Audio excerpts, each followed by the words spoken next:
Kia ora, good evening. Cyclone Gabrielle is still aiming directly for the North Island and the strength of the storm has increased.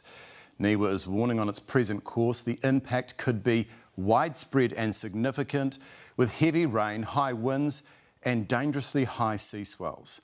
North Islanders were busily preparing for the storm today. There were queues for sandbags which in many places have run out.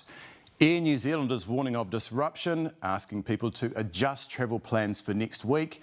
And Police, the Defence Force and Fire Service all say they will have extra staff on duty.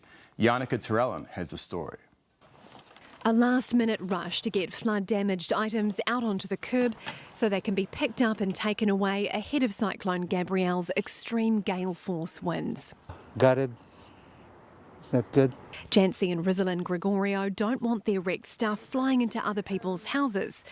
The floods took everything on the ground floor in their Henderson rental. Now they can't get housing in the area, so they're staying an hour and a half's drive south. I'm just gutted because my kids couldn't go to school, which all of the kids are going to school now and meeting their friends after the devastation. Sandbagging ahead of the cyclone is next on their to-do list, but everyone else has the same idea.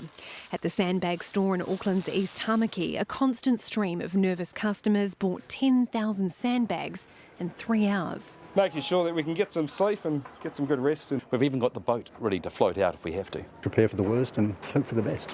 But people here can only buy empty sandbags. They've run out of sand.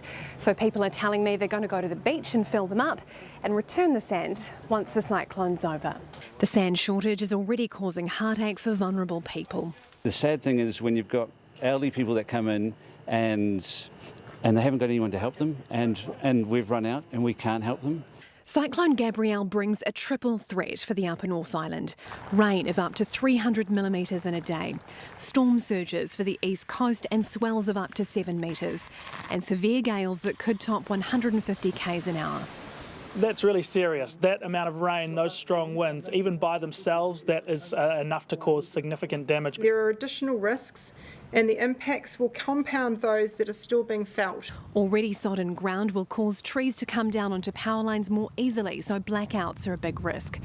Exhausted fire crews are gearing up for another onslaught, and crews who live further south are being brought in to help. Tie down trampolines. Trampolines can be terrible in the winds.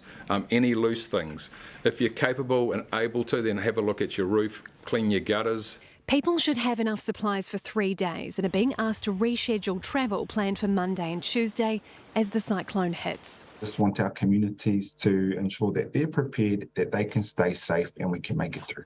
There is still time for the Category 3 cyclone to shift course, but even if it does, it's so large the effects will still be serious. Oh, kia ora, Yannicka. Is there any word on how people can get hold of some of that precious sand? There is. The sandbag shortage is causing a lot of stress here in flood-ravaged Auckland. So from tomorrow morning, Civil Defence will set up 3 sandbag stations where people can get free sandbags. They will be in Mairangi Bay, St Heliers and in Westgate as well. And people are being asked to only take what they need. Now, if you're booked on a flight in the Upper North Island from Sunday, Air New Zealand is asking you to go and cancel that now if the travel is not essential, and you will be able to cash that in for a credit. There's no word yet on whether schools will be asked to shut, but Civil Defence is asking us all to stay poised over the weekend for an update on that. Yannicka, thank you so much. And Heather joins us now with more on the storm, which is now tracking to the east of Northland. Yeah, as we've just heard, but still with a direct hit to the North Island. The centre of Gabrielle will now pass over East Cape on Wednesday. The shift in the path means that the wind and rain is now, as you can see, incredibly widespread. It's set to affect the entire North Island and top of the South Island, with Tuesday and Wednesday the hardest hit days. There are also powerful and hazardous swell conditions.